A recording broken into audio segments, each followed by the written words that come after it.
You've invited me, I feel, at a very strange time. It's strange in a sense, religion is now an axis around which the parliament is revolving.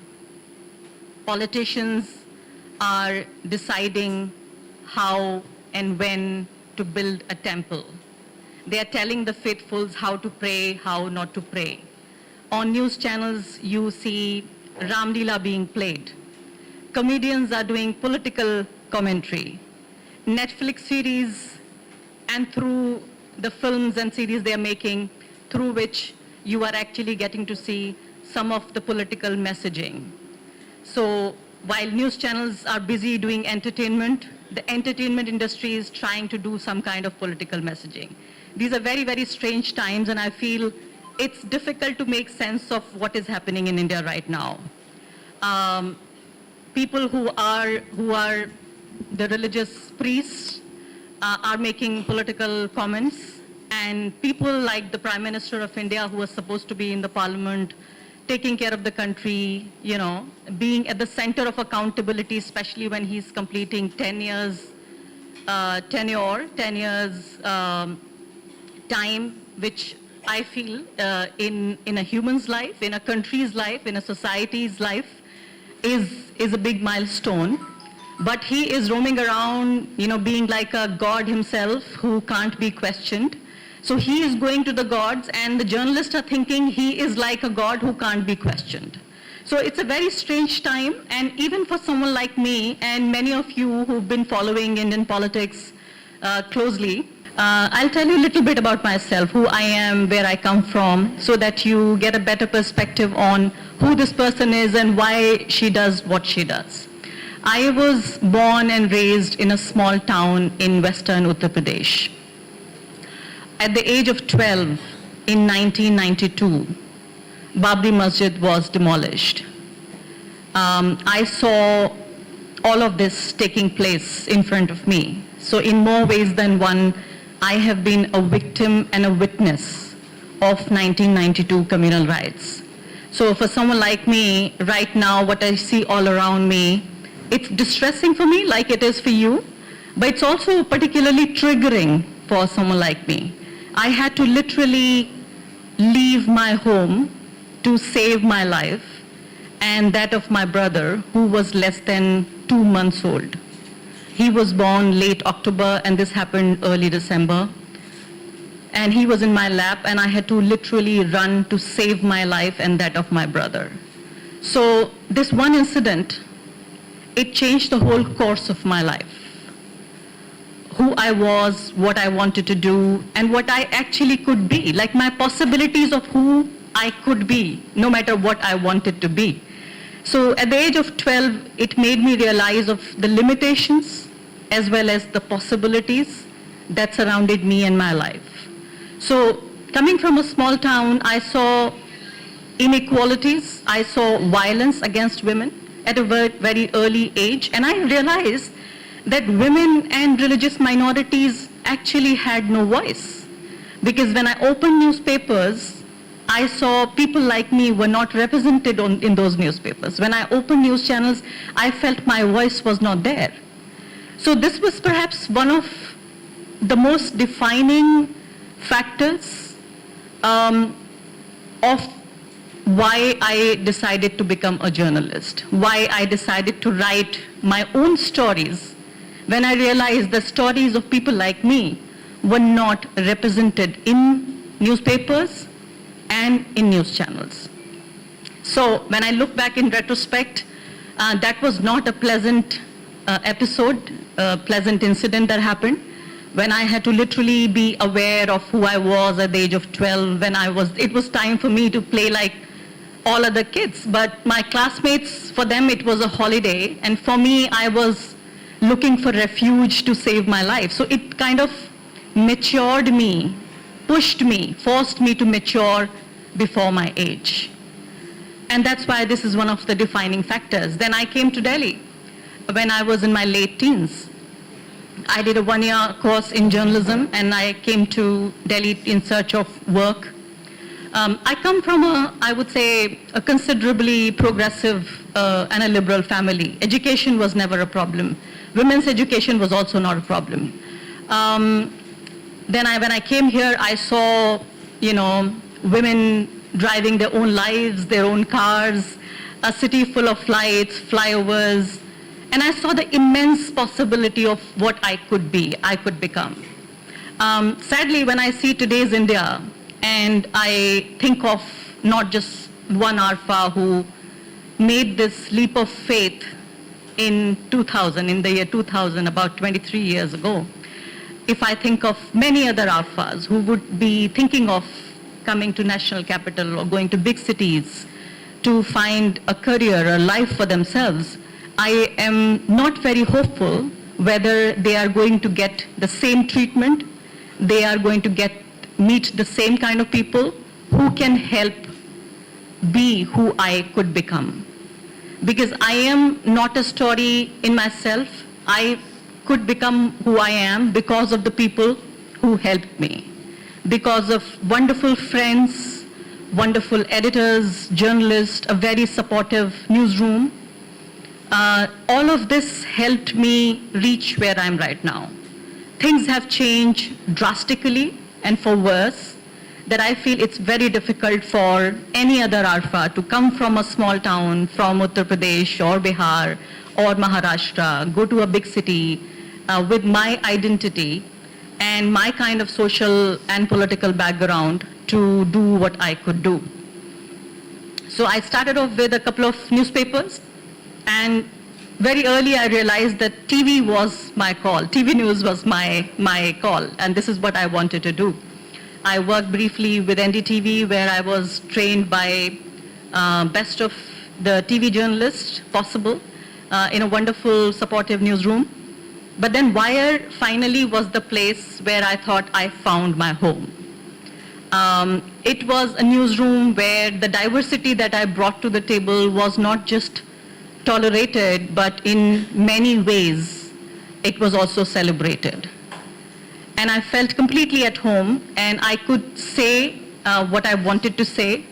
And that is why the work I do, you see the confidence in me, that I don't feel that I have to censor myself. I don't feel that I have to be someone else.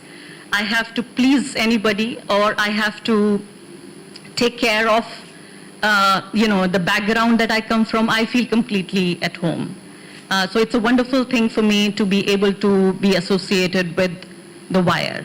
And in a way, my work also freed me. I use this word very carefully. The dark era and the dark days that I had to live when I was in my hometown. My work, which is my greatest passion, it's the singular axis around which my life revolves. And it also, in many ways, freed me from the prison of my past life. Now I'm coming to the subject, Media Monopolies, Communalism, and Future of Democracy. I'm going to touch upon a couple of points here. One is that how media is actively creating a communal society, not just reflecting, creating a communal society, helping a communal polity, and impacting India's future and democratic future particularly. So as you know, Narendra Modi is completing 1 decade as the Prime Minister, and as I said, 10 years is a big milestone in a country's life, in a politician's life, in people's lives. And I feel it is the time when 1.4 billion people, they deserve accountability from a man who has governed the country for the past 10 years. And this is especially the time to scrutinize, not just because there is this person called Narendra Modi at the center of affairs, but because it should have been the case with any Prime Minister in question. Usually this had been the tradition, as journalists should do their jobs. This is why they are there. But sadly, this is not happening. I feel this is a time when journalists should be scrutinizing the government, Mr. Modi, his party BJP, and ask them for accountability, for answerability. Tough questions they should be asking, especially on behalf of the people who live on the margin of our democracy, like the farmers, like the laborers, like women, youth, religious minorities, and India's poor, and people from the Northeast, people from Jammu and Kashmir. All of these people who have lived on the margins of Indian democracy, they need answers from the people in power. And so I'm going to list out a few questions that I feel the media is not asking right now. The question of hunger and unemployment in Modi's Amrit Kal. So Narendra Modi says, Modi ki guarantee hai. This is Modi's guarantee. And what is Modi's guarantee? So Narendra Modi is saying that India will become third largest economy when he gets the third term. You must have heard this a few times by now. But do you know that in Global Hunger Index, 2023 Global Hunger Index, it saw India slip 4 places to rank 111 out of 125 countries.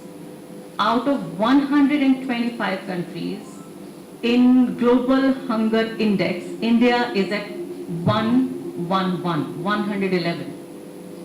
And this is the Prime Minister of this country who says that India has become a world power, a Vishwa Guru, and India is going to become the third largest economy when he gets the third term. And 3 and 3, you know he likes to rhyme. And he feels this third term is already divinely ordained upon him, and which to me now does not look like an impossibility. Second question. So this fastest growing economy, which is, he says, is going to become the third largest by 2028, as per Mr. Modi, one of his ministers said in the parliament that 80 crore people are being provided grains, daily ration. So it is a country where out of 1.4 billion, 140 crore, 80 crores are being provided daily meals. They depend on the government for their daily food, to put food on the table. Now imagine a country, leave this aside for a moment, that this can't be the fastest growing economy and it can't become the third largest economy, etc., etc. Just think of those 80 crore people who are getting daily grains, rice, wheat, even oil for that matter, sometimes even the cooking gas. And for all of that, they depend on the government. Now think about them, their dignity, their place in Indian democracy, whether they will be able to think on their own. When you depend on your daily food on the government, can you make your own decisions? Can you keep your dignity intact? Can you be your own master? So this basically, in just one single number, you give away the story of India right now. Then third claim, and this claim perfectly counters the claims of growth and development. 10 years, Mr. Modi could not guarantee high GDP growth. It is about 5.7% for consecutive 9 years, from 2014 to 2023. And you must have also heard about 2 crore jobs annually. Have you? Have you heard about that? Has any of you got one of those 2 crore jobs? So that also he miserably failed to give annual 2 crore jobs. He's not been able to even double farmers' incomes. Farmers are again now planning to come back on the streets. In fact, the decisions he takes are so undemocratic that farmers were on the streets for more than a year when he took this undemocratic decision of implementing farm laws without taking farmers into confidence, without any consultations ever.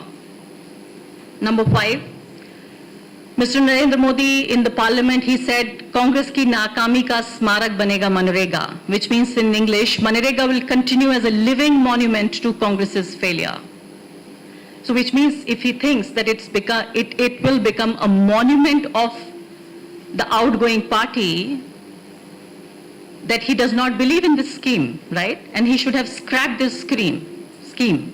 But on the contrary, the demand and spending on Manrega has only increased in the tenure in the last 10 years of Mr. Modi.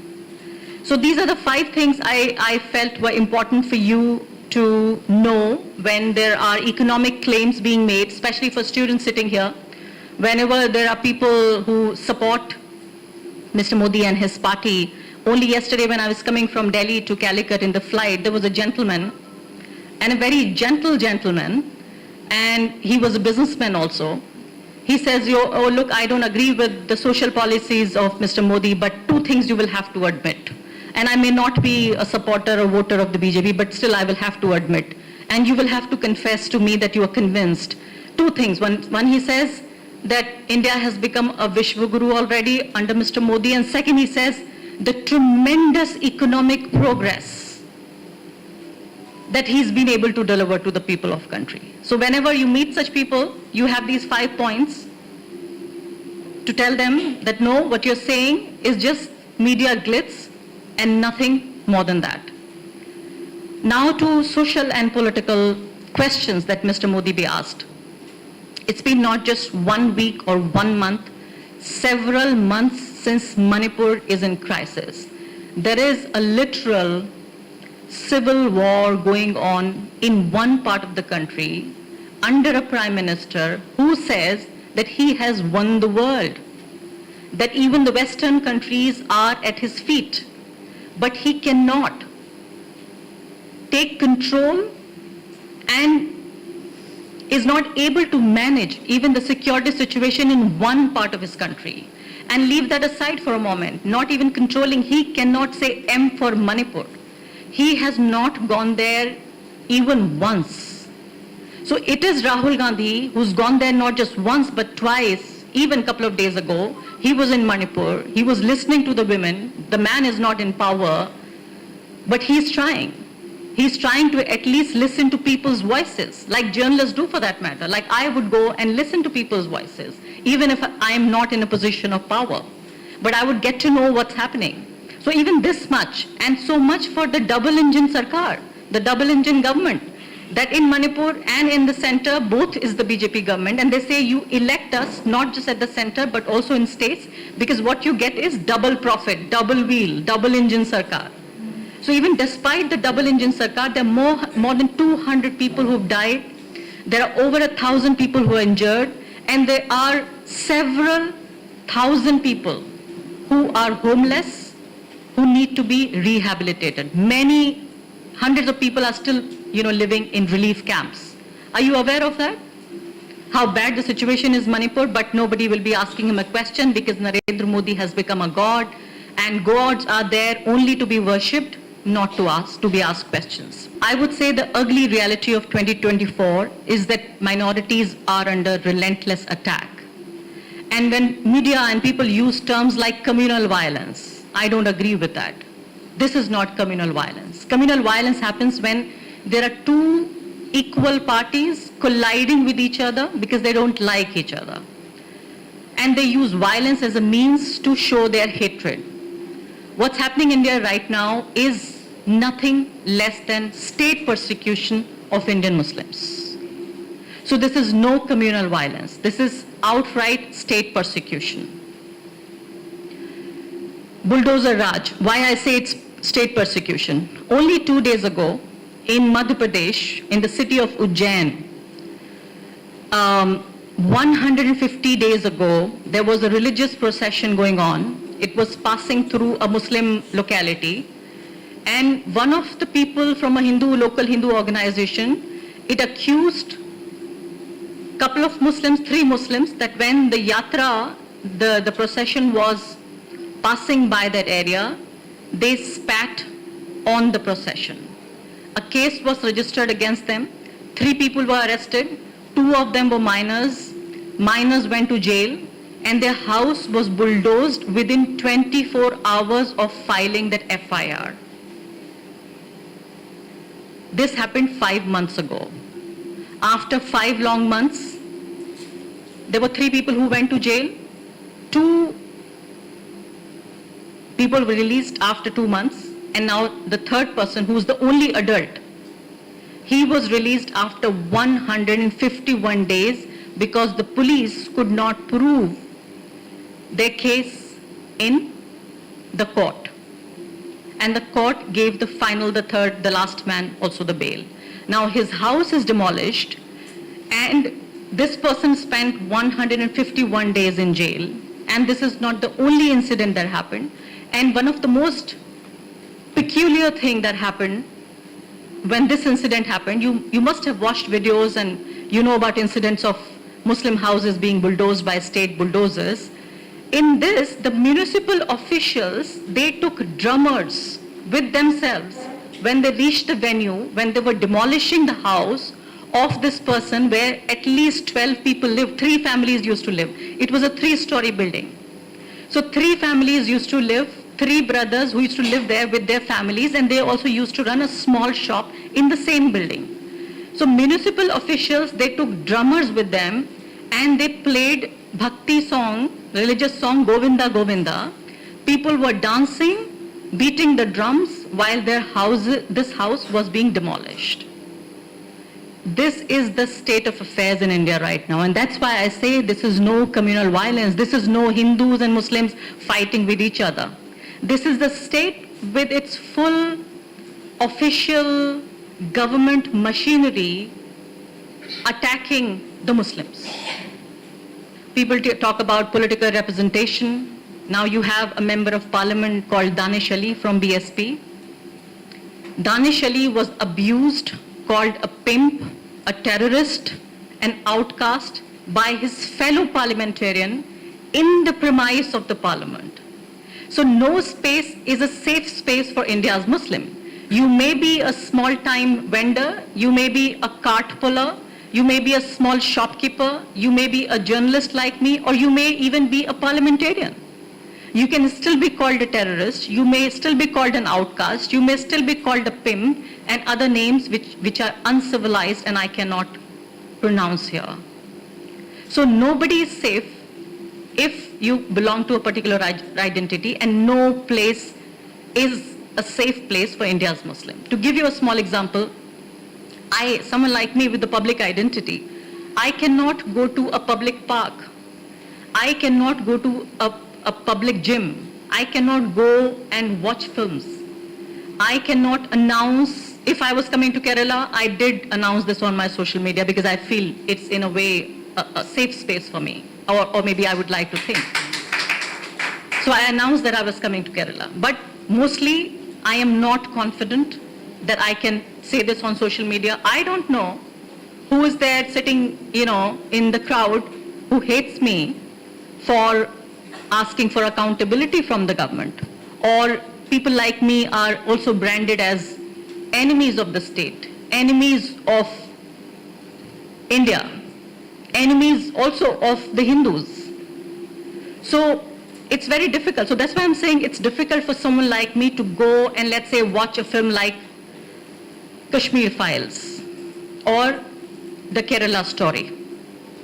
So it's not just the television where you see day in and day out Muslims being demonized, Muslims being projected as the enemies, as the other, but even in popular cinema, you have films, utterly Islamophobic films like the Kashmir Files, you have the Kerala Story, where they have been exempted from tax. Government offices have given them leave to watch films, these particular 2 films, and I cannot go with my face and with my identity, having this public profile, to watch a film like Kashmir Files or Kerala Story. Because I know very well the kind of people who would be interested in watching those films. And this is not just about me. I am not a visible Muslim. I may be a person with a public profile, but I am not a visible Muslim. Just think about people who have beard and skull cap, women who wear hijab. You don't really have to even ask them what their identity is. And imagine the kind of people who, after watching Kashmir Files and after watching the Kerala Story, their thoughts about their Muslim neighbors or the people who are watching films with them. So one space after the other, they are turning every single space into an unsafe space for India's Muslims. When it comes to press freedom, it's just been a day.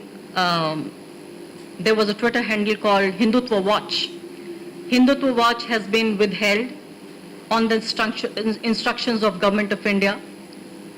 And this Twitter handle was documenting the cases of communal violence and discrimination. The handle owner has not been given any clarification, any chance to put forward his point of view, any reasons why his handle has been withheld. So this is the kind of police state that we are living in. I feel Narendra Modi's rule in India has been a story of capture, control and throttling of the media. You know, they have been using police cases on people like me, on organizations, The Wire. They have literally completely destroyed a news organization called the News Click. They've filed anti-terror cases on journalists working with News Click. You know a gentleman called Siddiq Kappan, your very own from Kerala, who had to spend more than 2 years in jail for a story he never wrote, for assignment he could never cover. So counter-terrorism laws are being applied on journalists. Financial regulations being used to intimidate journalists. And so when Muslims are facing this whole, open state persecution and Hindu supremacists are tearing India apart, judiciary, you feel, will come to your rescue, but it's become a mute spectator. And this whole subjugation institutions of surrender of majority of the mainstream media has ensured that there is little resistance to Modi's authoritarian actions. So I feel the new foot soldiers are not the members of the BJP or the RSS or the VHP or many other organizations. I don't know, some of them are also active in Kerala. The new and the most effective foot soldiers of Hindutva are the mainstream Hindi journalists. They are the ones who are actively working to build a Hindu Rashtra. So on one hand, you have journalists who are facing financial restrictions, who are facing counter-terrorism cases on them, who are facing jail term, threats of rape and murder to journalists like me. On the other hand, there are journalists who are called mainstream journalists who have reduced themselves and their work to just being foot soldiers of Hindutva. That's the story. And what they try to do? What they try to do is that they have created a whole narrative and a complex in the mind of ordinary Hindus. And this complex is of cultural loss. They tell you that these Muslims, whether the modern Muslims of 2024 or Babar, Aurangzeb, who happened a few hundred years ago, they are there to take away your culture, your civilization, your religion, your land, your women, your money, your employment, everything. So they create a sense of insecurity amongst the gullible average Hindus, that these are the people who are responsible for your misery. If they were not there, not now. This is a wound they have been nursing for hundreds of years. So if there was no Babar, there was no Aurangzeb, then we wouldn't have been where we are. India would have become a Vishwaguru, would be ruling over the world. So they have, they are forcing them to live with a profound sense of their culture and religion being demeaned and stolen by those who are outsiders, who are not part of this country but outsiders. And this false sense of cultural loss and reclaiming of what was once theirs is at the core of this whole Hindutva ideology.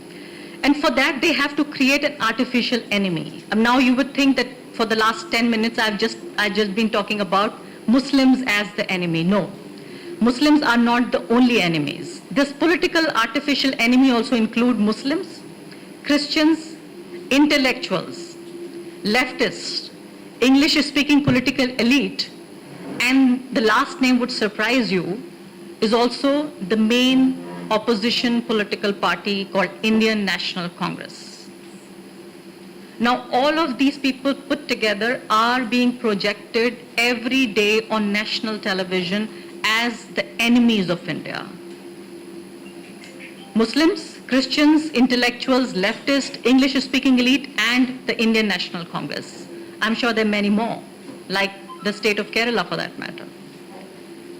They say this is a state which is culturally so different. Only like a couple of months ago when there was Diwali, one mainstream news channel literally ran a video report saying Diwali is not celebrated in Kerala because Hindus are in minority. So there are also states which are now, can maybe remotely come in the category of enemies or not being mainstream or not being part of the Hindutva project. I can at least promise to you the kind of journalism I am doing, my organization is doing. There is no dearth of people. There is a whole young generation of journalists who are very committed, who are working hard and putting everything at risk online, on the line to bring you that small piece of news. So there's still hope that we will recover from where we are. I don't know whether we'll be able to go back to where we had started from, but there is a whole generation of journalists which is committed to bring you authentic news despite whatever happens to them and despite whatever may await them in the future. Thank you.